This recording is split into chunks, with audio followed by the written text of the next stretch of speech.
मशहूर सियाहती मकाम झील सैफ उल मुलूक पर सयाहों की आमद से रौनकें दोबाला हो गई हैं। गर्मी की शिद्दत में इजाफे के साथ ही मुल्क भर से हजारों सयाह नारान पहुंच गए। इसी हवाले से मजीद जानेंगे मीर अफजल गुलजार की इस रिपोर्ट में। मानसहरा के सियाहती मकाम वादी कागान नारान में सयाहों की आमद से रौनकें बहाल हो गईं। मुल्क भर में गर्मी की लहर ने सयाहों का रुख झील सैफ उल मुलूक की तरफ मोड़ दिया। झील सैफ उल मुलूक पर जाने के लिए जीप सर्विस का इस्तेमाल अमल में लाया जाता है। इंतहाई दुश्वार गुजार सड़क से गुजर कर झील पर पहुंचने वाले सयाह कहते हैं, ये यहाँ पर एक चेयर लिफ्ट नहीं लगा सकते।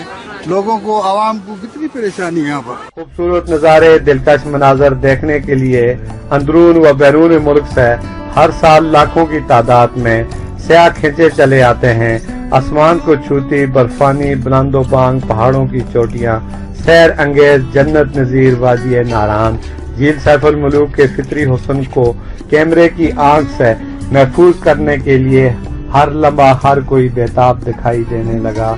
कहीं सेल्फियां, कहीं पे बर्फानी गोले फेंक कर खुशी का इजहार करने वाले सयाहों का कहना है, बहुत अच्छा, बहुत एंजॉय कर रहे हैं। बर्फबारी पहली दफा देखी हम लोगों ने, सारी स्नोफॉलिंग वगैरह ये सारा देखा, फर्स्ट टाइम देखा, बहुत एंजॉय कर रहे हैं। सयाहों की सहूलत के लिए खातर ख्वाह इंतजामात न होने से कई मुश्किलात का सामना है।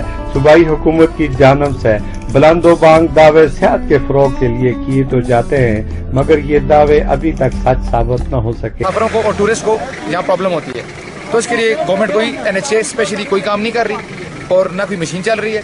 ये अभी पूरे मेरा 28 डेज से हम इनकी रिक्वेस्ट कर रहे हैं कि काइंडली इसे क्लियर करने पर इस पर कोई एक्शन नहीं लिया गया। हुकूमत टूरिज्म फरोग के लिए अमली इकदाम उठाए तो इससे न सिर्फ मकामी रोजगार के इजाफे में मदद मिल सकती है, बल्कि सेहत के फरोग को भी यकीनी बनाया जा सकता है।